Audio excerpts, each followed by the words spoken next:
ready for the Bob Graham Experience.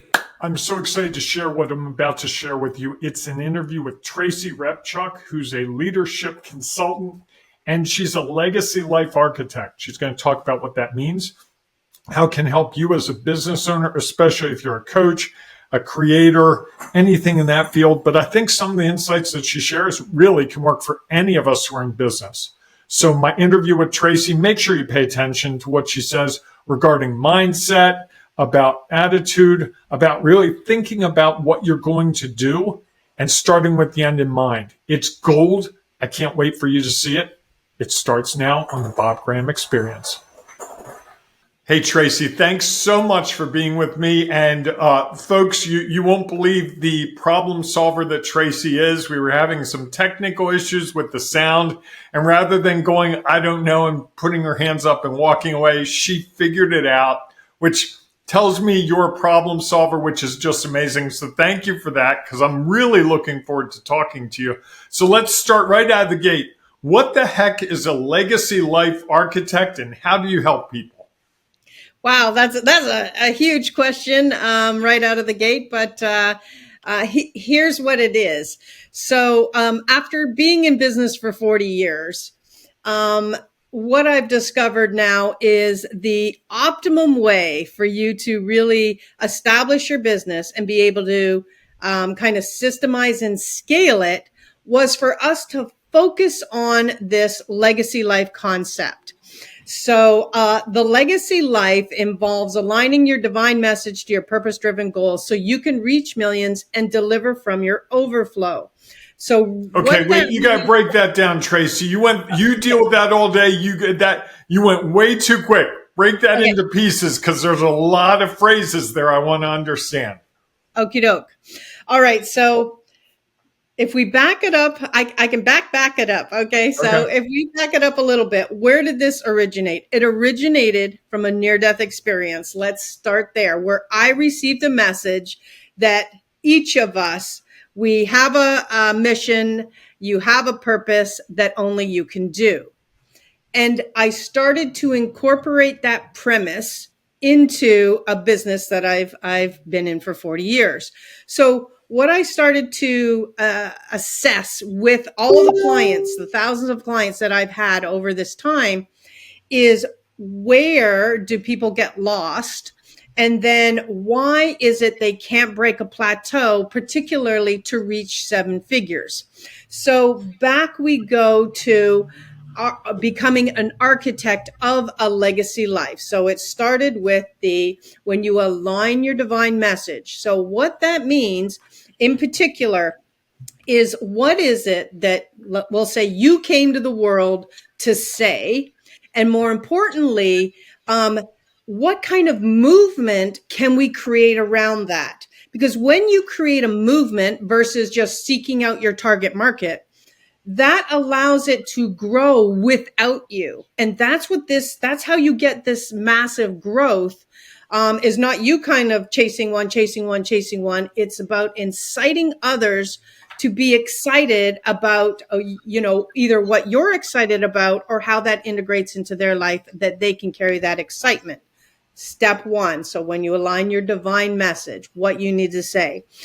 Step two. Can we talk about the divine message for a minute? How do you define a divine message, and how do I know when I'm actually saying it or using it? Yeah, there's a process behind finding that. Okay. Some people already know they have it. A lot of healers understand intrinsically they're on their path, so to speak, right? Okay.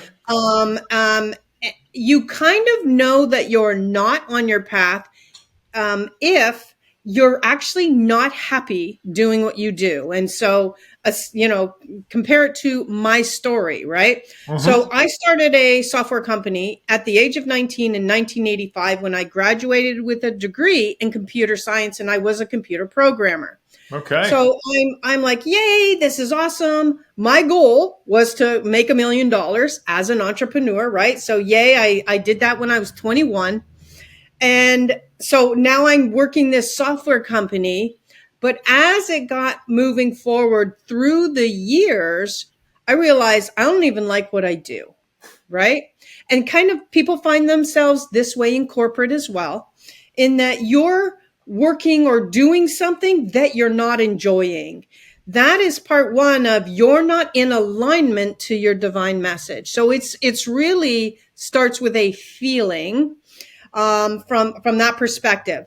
The other way you start to feel it is you're constantly saying things like, God, I wish I could just do this all day. And it's not lying around drinking pina coladas, although that is the end stage of your business, right? That's that freedom lifestyle, which is exactly where we're going, because there's 8 steps to a legacy life, Whoa. which I will touch on each of them as we start to move forward. But it's really about that discovery of what lights your fire. What do you feel great doing? What do people ask you about all the time? And the second they ask you that, when you're talking, you light up. And people know it right away. They know the difference between this is what you do when you're going to do a ChatGPT prompt versus, oh my God, you should see when you insert this ChatGPT prompt to they're on fire, right?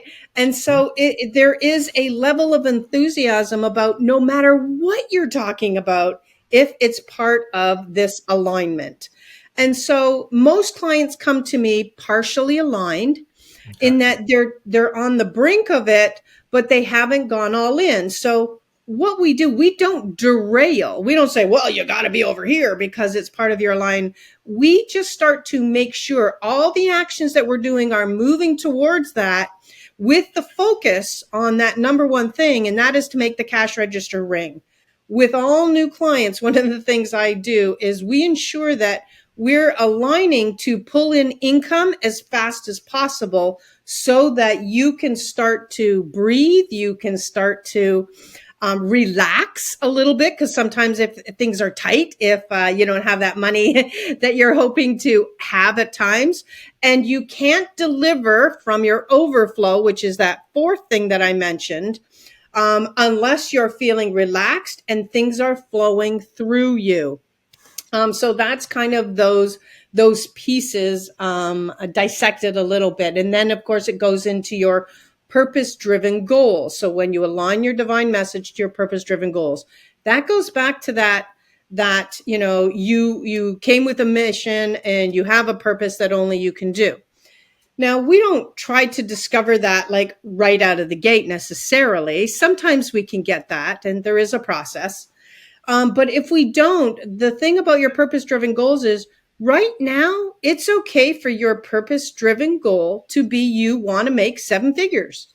It's okay to set something based in a necessity or a goal that you have, because along that journey, it will come out.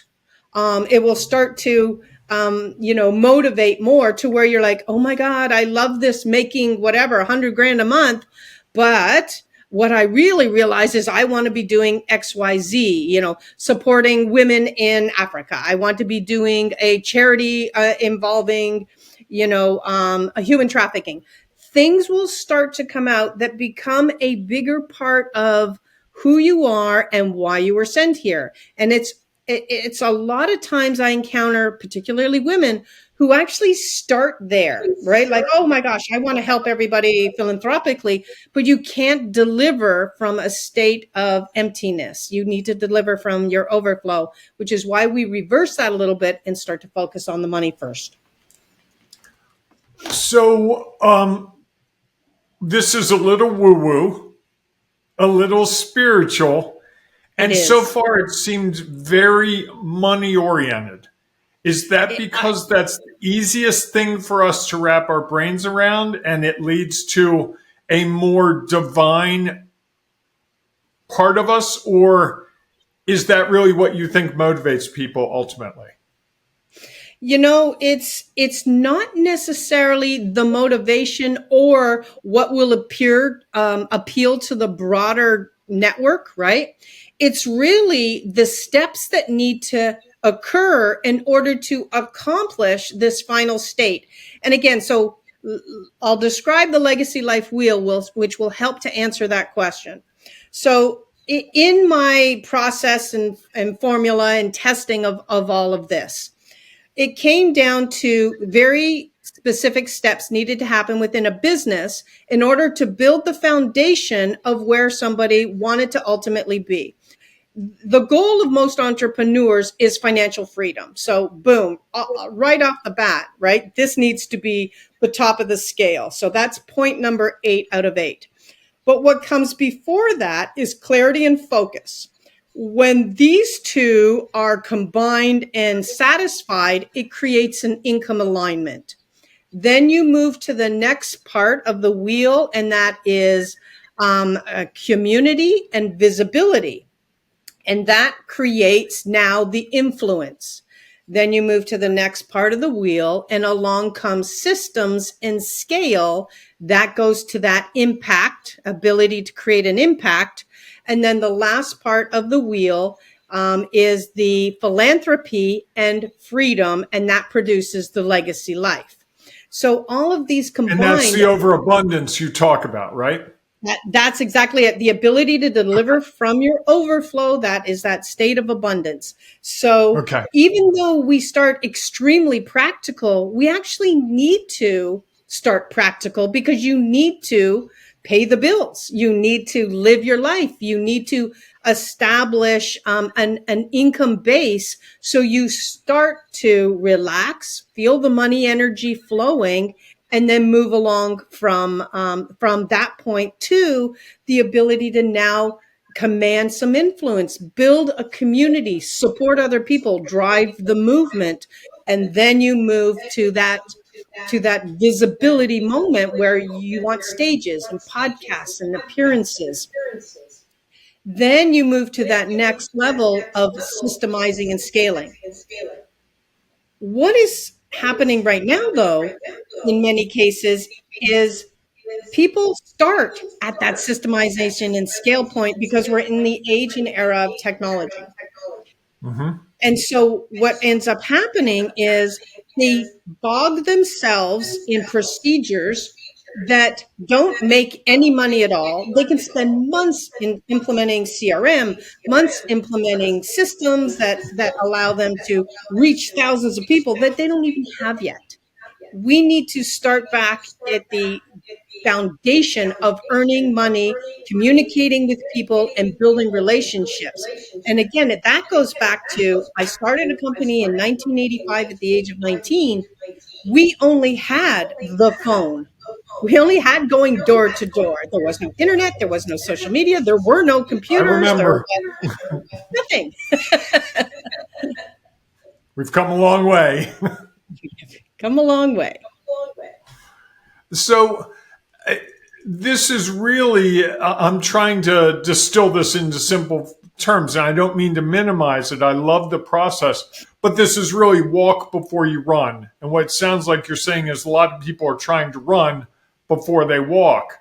But here's the thing. When should a business owner start this process with you?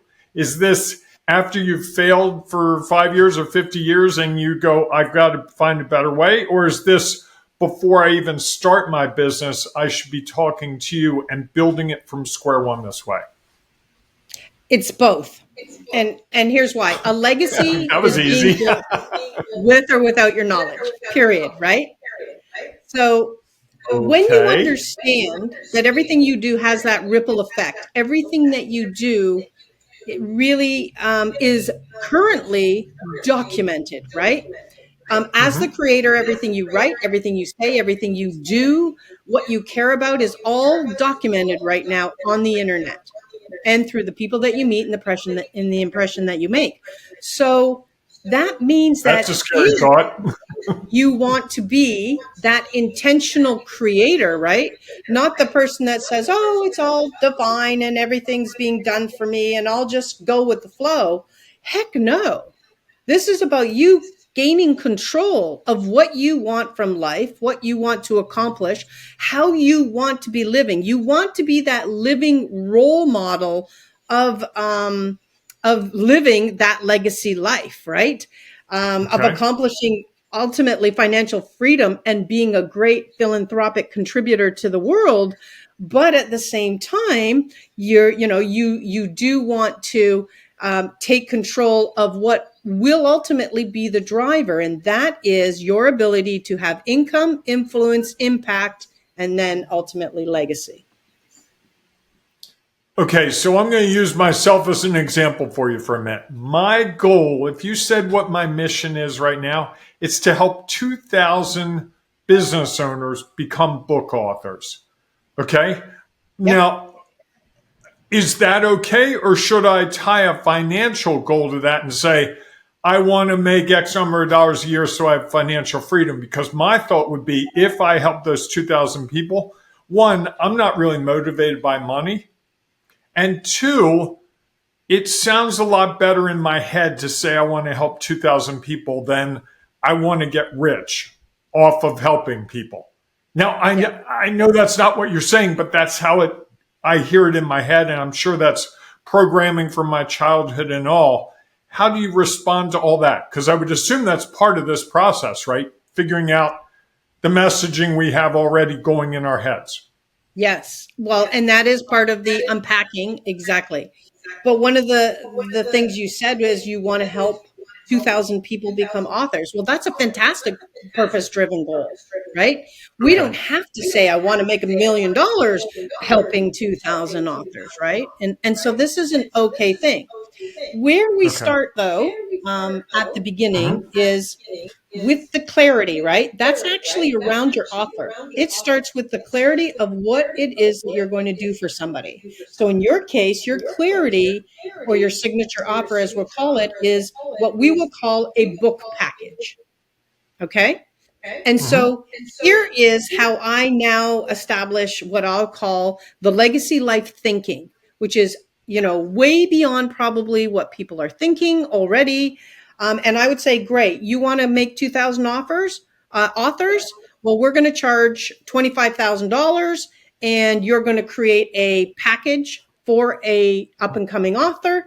And they're going to run this, and they're going to be a part of your life for this 2 years as they fulfill their destiny to become a published author.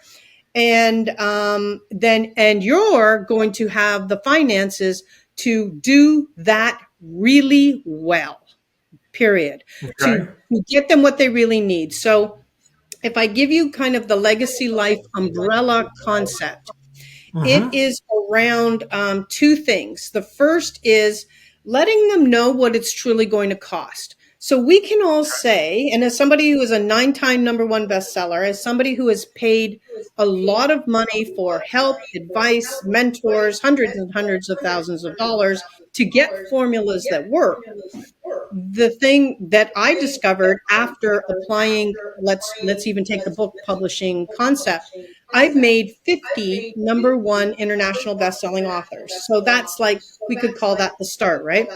So there was no point in saying to somebody, okay, it's going to cost $2,500 to get your book or something like that, right? Because there is then the marketing. There is then what's after the book. Honestly, yay, getting a book out there. Where's the book going? What's the end game? And so everything we do is with the end in mind. Let's say you want to make a published author. Good. What does this published author want out of that? Because they might say the book, but it has to go beyond the book, because let's say 20 copies of the book goes out. Are you going to be happy? Probably not. Right? So we need to say, okay, what would they like from the book? They would like to be earning, let's just say $100,000 at the end of 2 years. Super. Good. How are we going to do that? Right? Now we work it backwards. Are you willing to be a coach? Excellent. We'll establish a coaching program connected to the book. So you see, there's all this strategy, and they're going to need not just strategy for the next 2 years. They're going to need support. They're going to need the training. They're going to need development. They're going to need extra things for you to do. Well, hey, if we're going to do this, let's do a book launch. Let's get joint venture partners, whatever it's going to take to accomplish that goal, right? So I say things like, in my program, I'll say, okay, my program is $100,000. It's called Quantum Leap Legacy. And what we do is you pay $12,500 up front.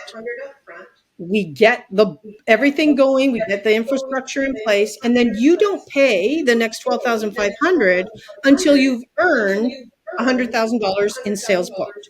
And you don't pay the next 12,500 until you've earned $300,000 in sales booked. This is called a risk reversal, and this is how we present the offer, the clarity of our offer to them, not just in what ensuring that they accomplish their true goal.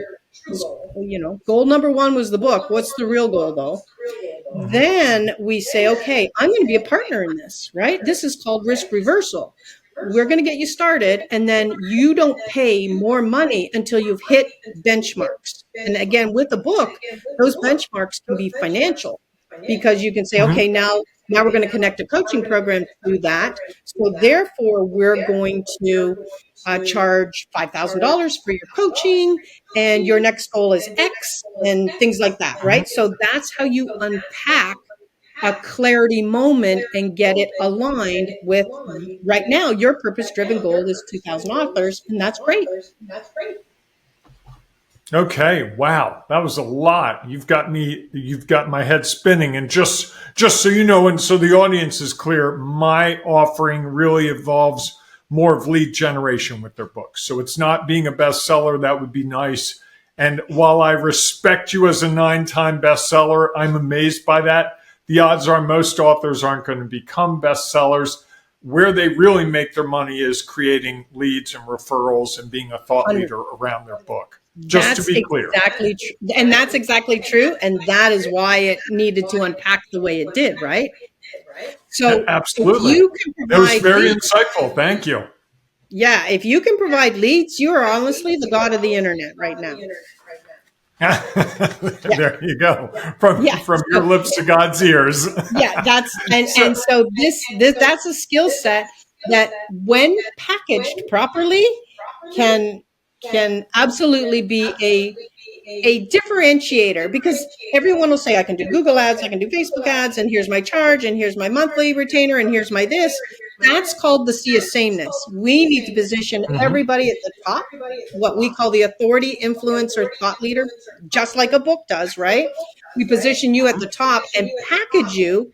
It's a powerful packaging process in such a way that now you are not just a generator of leads, right? You're the implementer of a vision that feeds the system that person needs to create in order to continue to provide the lifeblood of every single company, which is leads.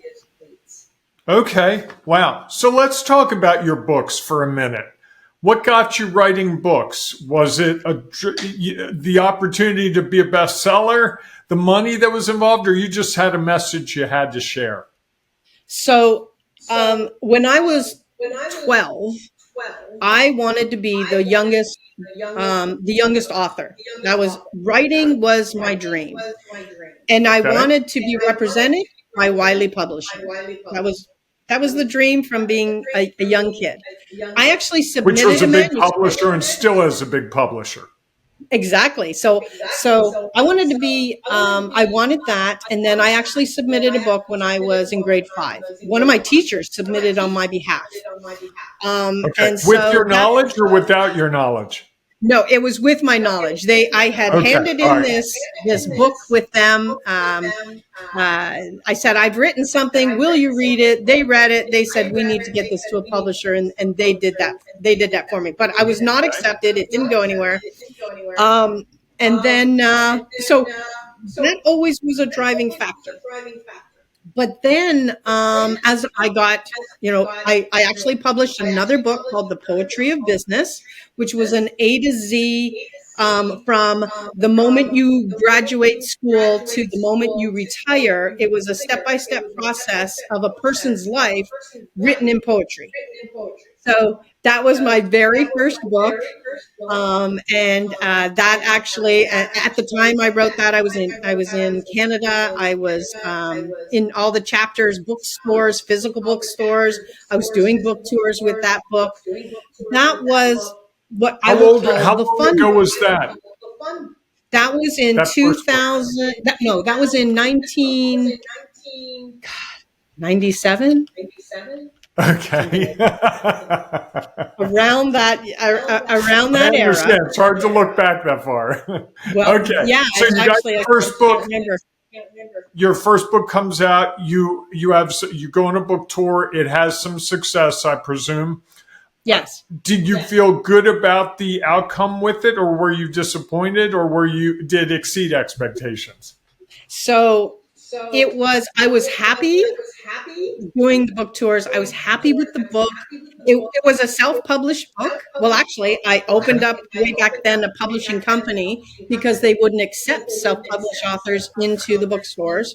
So I Yep. opened up this company that represented me. And so, I do my thing. The thing with the poetry book, though, and it was always apparent from the start, there was nowhere for me to take it, right? And Mm-hmm. that propelled okay, what would be the book? What's the next logical book for me? So Okay. I didn't know that. That was just the question I posed to the universe.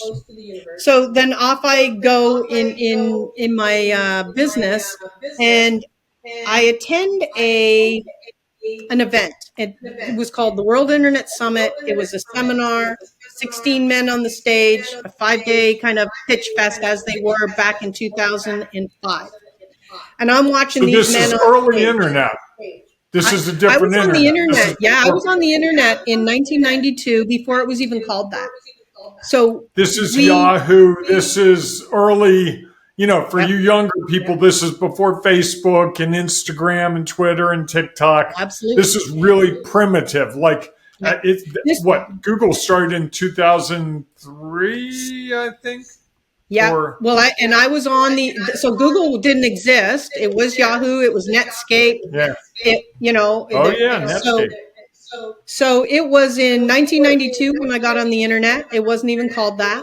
And then in 1994, I was already developing software for Walmart, J.C. Penney, the banks, cities, corporations, because they didn't know what the internet was, right? So I was a very early adopter. I had software that was distributed around the world in those days. Um, Okay. and that's really what we were doing. We had fax products. I've led 4 different lives pretty much, but it was in 2000 and, kind of the 5 area where at that time we're in Canada, right? I got my software business going, but remember I told you all of a sudden I'm not happy. I realize this really isn't, where I'm meant to be. Mm-hmm. I go into a bookstore, I see a wall of books, and they're all on this new thing called the Super Information Highway. And I'm like, what the heck is this thing? I literally probably bought 15, 20 books, haul them back to the office, and I'm dissecting these things. And I said, oh my God, this is it. This is where the world is going. This is going to be the next big wave. That's how I got on it kind of so early. But then at the same time, I then said, I want to move into this space.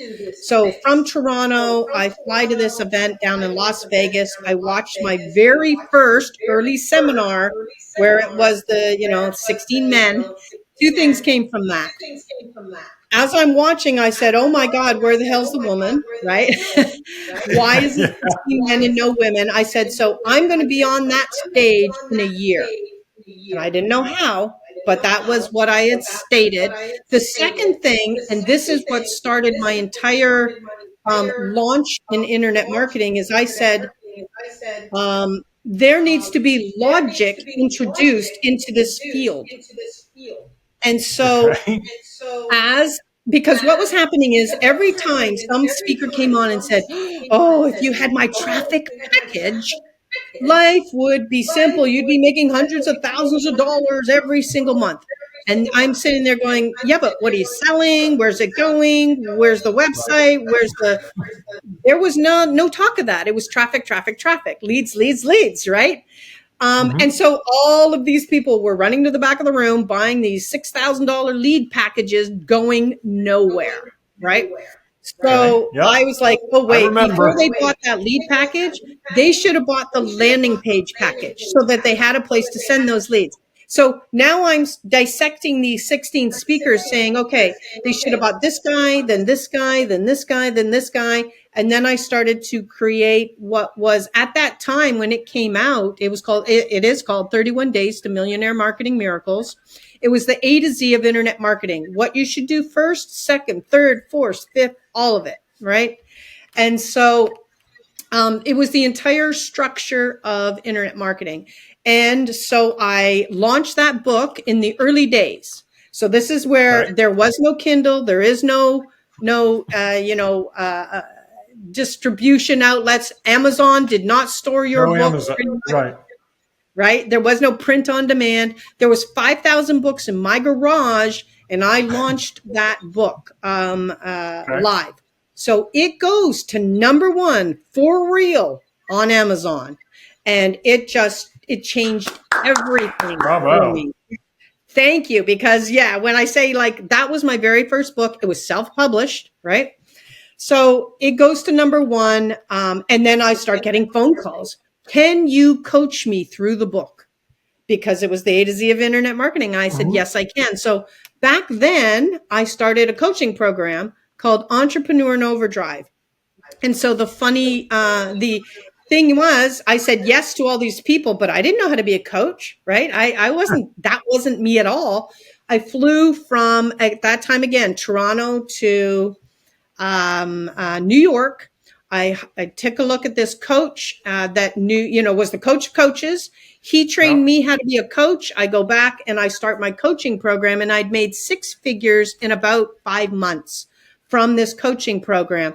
Well, the Okay. World Internet Summit saw that. They phoned me and they said, you've won New Internet Marketing Success of the Year. They fly me all expenses paid. From at that time, we had moved to California, from California to Singapore to appear on my very first stage in front of 3,400 people. So there I Wow. am on my very first stage. I am on the stages with Jay Abraham, Mike Filsame, like the gods of the internet world at that time. Yes. And so there I am. And so then Brett McFall, who was the founder of the organization, he says, would you like to join us on the circuit? So not only did I get paid to be there, but I'd hit my target in 5 months of being the first woman to not only win New Internet Marketing Success of the Year, but then to appear on the circuit for 5 years with 15 other men. And that's how I've spoken in 39 countries. Wow. That's quite a story. Yeah, yeah. The beginning of the internet of the internet world, right? Yeah, yes. And you said that book's still available. Are there still It is. pieces of that book that are valuable? Or is it There is still outdated because the of time? logic. Yeah, the logic line is still there. And then, of course, fast forward 3 years, right? I was updating that book every single year and reposting onto Amazon. Okay. And then Wiley Publishing phones me, my dream come true, and they say we want to buy the rights to the books and relaunch. And so they relaunched it. They got the rights to the books. They relaunched it. It Mhm. went to #1 in Canada, US, the UK, all in the same day. And then it went to #1 in 11 countries. Okay. Wow. And then there are 7 other books since then, There right? is. Those are all passion project books. Empower Business Everywhere, Start Right Marketing, Mission Critical Messages, Mission Critical Messenger. So then they all started to have not the driver for the income. That first book is my driver for the income. It was my lead gen Okay. for my funnel and for my coaching practice. Okay. And then the others are just love. So, what is your divine message that you heard as you look at it today? My divine message is you have a mission and a purpose that only you can do. Okay. All right. Yeah. So And you've sort of danced around two topics I've been spending a fair amount of time on lately, which is affirmations and manifestations. What are your thoughts on those two things? Do you integrate them into your life and into what you're doing when you help people? Or is that something separate to you? if affirmations work for somebody, do them. Anything where you can change the negative talk in your head is a great Hmm. thing, because whether you think you're right or you think you're wrong, you're right. So if you're spending your day saying, "Oh, this That's just isn't going to work," wise. yeah. Well, actually, that came from Henry Ford. And so, so if you spend your time thinking this isn't going to work, or that's not going to work, or I don't like my this or that, or whatever it is, you're right. And you're going to manifest that. You're going to create it. You are the creator. Back to, you are the creator of all things for yourself, right? Hmm. So you've created that world. If saying affirmations where money loves me, I love money, I love working with people, I love helping people, like whatever it is that whatever message you need to change in the self-talk in your head, it could be about relationships, could be about anything. Have affirmations that will change your mindset, because that will, what I'll call, almost at least rewire your thinking. It doesn't get rid of where it originated. How do we get rid of that? But at least it rewires, and you start thinking more positively, and everything that you see and do starts to be like, oh my goodness, look at that. How awesome. I can build that relationship, and it will be successful. Whereas you might have looked before and said, there's no way that person's going to even listen to me. I'm a nobody. That helps. And then you brought up the manifestation. Manifestations are the power driver behind things that you do, whether you call them manifestations, postulates, universal, putting out the thought. It doesn't Hmm. matter. Again, it goes back to, whether you think you're right or you think you're wrong, you're right. It's that exact same thing, only that manifestation is a more powerful vision. A lot of people will call that vision work. It's a more powerful vision of what it is that you're doing. So that you say, okay, here's what I want my life to look like in 2 years. You paint that picture. And then Hmm. your job after that is to ensure that the actions that you're taking, the people you're connecting to, and the thoughts that you're having, and the things that you're saying yes to, those opportunities, right, align with the vision that you have. Because if you're constantly saying yes to things that don't align, you're going to be pulled off track, right? That's that squirrel mode that a lot of people end up on. And so Hmm. when you, again, align your divine message to your purpose-driven goals, right, you're going to ultimately end up in that state of abundance. And manifestation or vision work, whatever you want to call it, has a huge part to do with that. Okay, I'm curious. You and I met over LinkedIn, I believe, over the last week. You agreed to be on this interview. How does this fit into what you're trying to accomplish in your life? I'm curious if you don't Okay, mind so sharing. yes, so this is, I am at that, I'll call that impact kind of stage, right? Where Okay. I've got my clarity and my focus. I've got my community and my visibility. This is part and parcel of a visibility moment, right? So that goes to the Right. influence. That's back to that positioning of being the thought leader, et cetera, and sharing your wisdom. When you share your wisdom, that is when people can say, wow, I like what he or she is saying. I would like to reach out. And that's all we're ever looking for, is those people that we align with. That's point number 2. It's called focus on your right fit client, right? On that person that resonates with you. Then they reach out, and then you start to move into that building of a relationship, and or serving them in something that you can help them accomplish. Okay. And did you set an intention for this interview beforehand? I have an overall encompassing intention for things that I Okay. do, like this.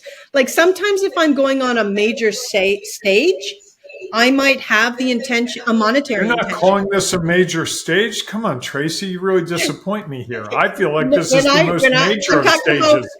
let's say when I was on the World Internet Summit circuit and I'd be in front of 9,000 people, I would have a monetary goal in that moment. Okay. That would have been an intention setting. Okay. Okay. On a situation of like podcasts, summits, all of these, it is my intention to resonate with my right fit client and have them feel confident enough to reach out to me and start a conversation. Okay. I like that intention. So you work with a lot of business owners, it sounds like, at a whole bunch of different phases of their businesses. Are there some common challenges you see most business owners face that they just don't see again and again that we haven't touched on already? Yes, definitely. Almost all company, I'll call them coaches, speakers of that genre, authors. Often Mhm. they lack, and this is why it's at the very beginning in that income alignment stage. They either lack a clarity on what it is that they're offering, or they're not focusing on their right fit client. When those two do not align, your income collapses. You get roller coaster income. You get to that point where you're sick and tired of inconsistent cash flow. All of these things start to occur, and it's as a result of those two things. Okay. What else do you find happens frequently with them that they're not aware of? Okay, so let's say they finally got the clarity and the focus, right? And they Mhm. start to build their community, and then they hit that visibility stage. They start to go out on stages, etc. Okay, let's usually people master those ones pretty well. Then we hit that moment of systems and scale. So it's at this moment where lead gen very much comes into play, right? In order to scale, we now have to prepare for volume. That is done by good systemization. And so therein is the second failure point. So when somebody has now grown, let's say they've hit that six figures all the way up to almost 500,000. It's at Okay. that moment where you'll fail at systems and scale. Because they don't know what they don't know. Is that They right? don't know what they don't know. They attempt to scale the wrong thing, right? Um, Okay. and yeah, so What do you mean by that's that? pretty well the biggest thing. Hmm? What do you mean when you say they scale the wrong thing? So there's a couple places you can scale. When you're moving up to that position of authority and thought leader, we want your offers to be very high ticket. We want to position you. We want it so you can make $1 million on 10 people, 12 people, right? We want to get you to that moment where you have enough income to drive and set up these systems, right? But then in order to scale, we actually need now a lower type of program, probably something digital. And at that Okay. moment, you can drive to that becomes not only a brilliant lead gen, right, for you to pluck out and emerge those right fit clients ready for your high ticket offer. But we want something that takes no more time away from you in order to become that scalable factor. And that now we introduce a lower realmed program, digitally consumed or consumed in a bulk, very bulk group program. And then we move any of the right fit clients through a nurture campaigns, email campaigns, community to pluck them out and move them into the higher level. So you can be making whatever 1, 2, 3 million on your high level clients, of which you're only servicing 20 to 30 people. And then you would earn the bulk of what we'll call passive income now through a lower grade product. Okay, that sounds really good. How long does someone typically work with you in that cycle of those 8 steps, right? Is that That typically a 2 year 2 years. process? Okay. And then Yep. at the end of those 2 years, where do they go from there? Do you So just wave what happened? goodbye and they just have passive income and do great stuff? Or how does that work? No. I have a program called Message to Millions Mastermind, right? Okay. So they continue in that mastermind. Okay. Gotcha. And 2 years to do all that seems crazy fast. I've been at it with my business now. It's had a couple of iterations in the last 5 years. It really goes back almost 15 years. You can do it in 2 years. Is that just because it's really strategic and focused, and it Yeah. just takes out the detours? They're on the Yes. straight path instead of going zigging and zagging. Is that what really is happening? That's exactly what happens. We get you uber focused in the beginning. We get your offer very clear. Then we start to build your community. Then we get you visibility, systems, scale, create the lower lead gen, kind of landing page type of product to a digital sale, and then move you in. And again, after doing this for 40 years and being in the internet arena for probably 20, it comes down to a beeline to the goal, which is why we set the goal. We set your 2 year goal. What do you want? Everything aligns to that. And when you have a coach that keeps you straight for 2 years, that's and doesn't take money until you actually accomplish your goals. That's the way it's done. And they drive faster to accomplish their goals, because a lot of times not only do they want to make the goal for themselves, but they actually want to pay you. Right, right. Yes, I bet they do. What percentage of people wash out of this program along the way, and what are some of the reasons that they do? Well, I haven't had anyone wash out yet, but there are delays. And that's why 2 years is the length. Okay. Because within that 2 years, health issues emerge, family issues emerge, particularly dealing with parents emerge, right? I'm pretty well the 45-year-old and up crowd. And we're of the generation. I'm currently up in Canada now. I came up to take care of my parents. My dad passed 2 years ago now, and I'm just caring for my I'm mom now. sorry. This is the generation of that. And so I'm not there to push you into a race that you can't win. If we have to do this at the tortoise and the hare, situation, I'm okay with that, because the tortoise will get there and the hare will just get there faster. And that's just a nature or things that somebody is going through. And so, we've had people get cancer in the middle of something. Well, hey, they got to take a couple months off and do treatment.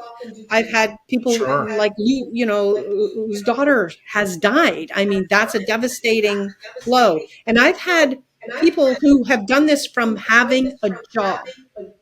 They need to make that they need to get out of that handcuff situation that they're in, and move forward. And so that means that particular person can only work at it in the evenings. So they're not going to there'll be the tortoise pace. And that's okay, because it's designed that you only need 4 hours a week. The whole program is designed around that. Okay, wow. Could someone do it on their own, do you think? It would just take them a lot longer, right? So I have an event, LegacyLifeEvent.com. I do it every quarter. So you can attend one of those events and you can see the whole formula unfold right there for you. And then you can choose to take those steps and go for it. I mean, heck, if you can do it on your own, kudos. But I can also say that not only will distractions, obstacles, barriers, mindset, and in particular opportunities come at you. Actually, the more successful you become, right? More people are going to come and ask you, "Can you do this? Can you do this?" It's the coach or the mentor, myself, for example, that will keep you saying exactly yes or no to the things that directly align, because people have a tendency to forget what aligns with their big picture. And then I don't choose for you. Let's say somebody says to me, "Oh, I have this amazing opportunity. Somebody's offered to include me in a book. It's going to take a couple of months for me to go off and write it." I will simply say, "Look, this book that you're writing, as interesting and as great as it is, does not align at all with your end goal, your end game, or your message. So it is up to you now if you want to take that time out and devote to that project, or is it more important that in this lifetime you accomplish your main purpose-driven goal?" Because here's the one thing I remind people: time is not on our side, right?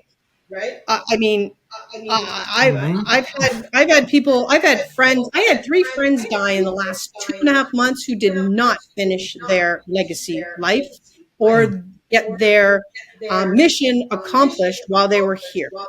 And so I would think it very sad if, you knew or you discovered something and then you didn't run for the finish line.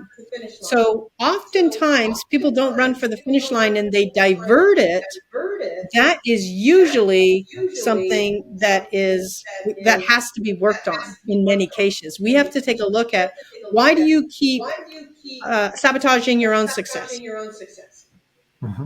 Okay. So you've been really gracious with your time, your knowledge, and your wisdom.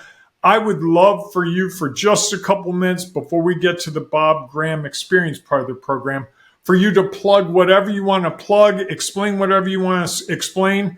Tell us more about that event you hold each quarter and how we can get registered for that. I'm going to just, believe it or not, and the people that know me know this is the hardest thing in the world for me to do, I'm going to shut up until you're finished.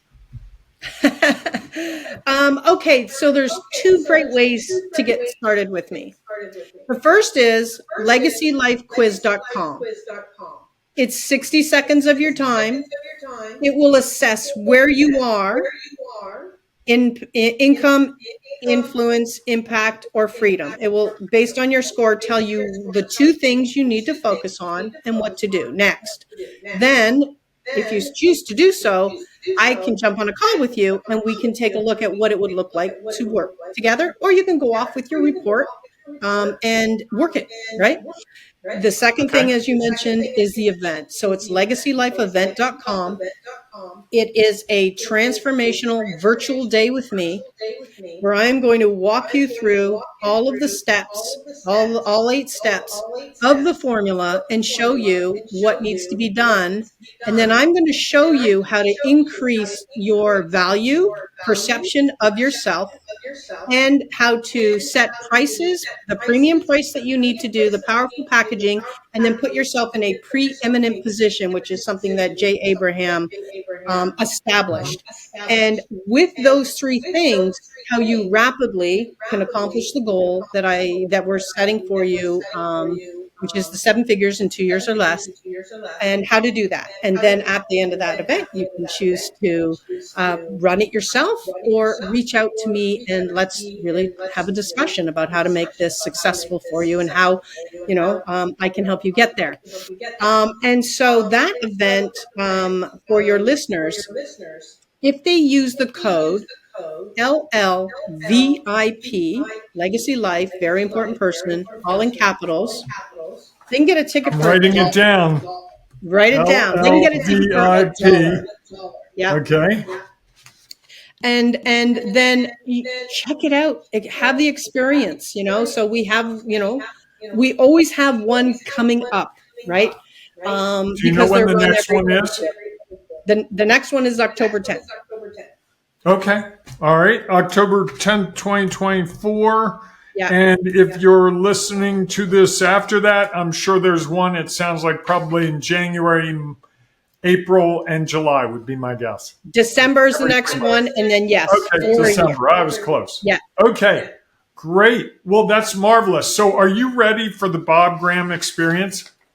It's scaring me, Bob. It's easy. It's painless. So, I'm going to ask you a series of 5 or 6 questions, depending on the situation, and I'd love you to just answer them however you feel drawn to answer. So, the first question is, what's the last thing you read? Oh, wow. The last thing I read, you mean book, right? You take the answer. You answer it however you see fit. Okay. Yeah, because I read lots of technical stuff that's around the plot. I'm going to give you the thing that's sitting beside my bed right now and that I've been reading at night is called Make Your Bed. Okay. Is that McChrystal's book? Yes. Okay. Got it. Okay. Nice. Next question. What's your most important inspiration? My most important inspiration is actually the understanding that I'm on a mission. I have a purpose that only I can do. And that is what gets me up in the morning. Nice. That is what gets me through a hard day. That is what motivates me to ensure that I connect, reach, and help the people that need to get their message to the world. I love that answer. That's great. Next question. What's your biggest daily challenge? Oh, okay. So I am extremely scheduled, which means every night I create a hour by hour schedule of what I'm going to do from when I get up till when I go to bed. And that is to ensure that I get all of the things done that are on my, I won't even call it a to-do list. It's like a dream list, right? What product do I need to launch today? What do I need to say? What emails do I need to get out? What social media do I need to be done? So I'm extremely regimented. And then I have my diversion, and so therein comes the thing, right? I love to look at what do you call them? Facebook or Instagram reels that are connected to organizing and improving or cleaning your house. Weirdest things. I love organization. I love cleans. I love logic. I love anything that's going to help me make something look better. I love fixing houses, flipping houses, all of those types of things. And so that's the diversion. And so what starts to happen there is if during the day I ever touch it, I can go down a rabbit hole. And so I have to watch that. Oh, wow. You were really good at not sounding like an engineer until you started talking about your schedule. And then you fell right into the trap of an engineer. Yeah. But that's okay. We'll let it go. Yeah. Last question. What's a skill you didn't know you had that you rely on a lot these days? Wow, a skill I didn't know I had.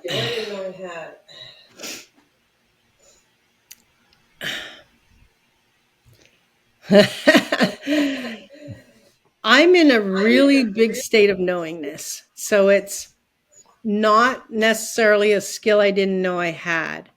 I'm going to give you, though, the skill that comes least easy to me. And that is public speaking, getting in front of cameras, everything to do with what I do all day, a lot of the times, right? Which is this. And I tell people that because people do not realize that I am an introvert. And my history proves that in the fact that I graduated as a computer programmer. I was a That's coder. all you need to say. I love to sit in the back room and create programs. Then I got my degree in the ability to create websites. So I learned HTML programming and I learned WordPress. And then I became a certified management accountant so I could do the numbers. All of these are introverted activities that I love. They're all logic driven. What's not is all of this right now. But here's the entire reason why it has to be done, in that in order for me to accomplish my mission, I have to live outside of my comfort zone. I have to live in a free fall, and I have to constantly be ensuring that those people that need me know that I exist and that I can help them. And so the skill I didn't know I had, in a way, is the ability to live in a complete free fall moment outside of my comfort zone. I love that answer. And you have survived the Bob Graham experience. Congratulations. See, that wasn't so bad. Yay. I want to thank you, Tracy Repchuk, for your time, your expertise, your insights. You really gave me a lot to think about, and I'm sure it's the same for everyone who's been watching and listening. Folks, we'll have more interviews just like this one, not like this, but more great interviews coming up on other editions. You can check them out on YouTube. We'll see you soon. Thanks, Tracy. Thank you. That was the Bob Graham Experience. Want to be a guest and experience it for yourself? Visit thebobgrahamexperience.com to get on the list. And of course, please rate us and listen to other episodes wherever you had the Bob Graham Experience. Until next time.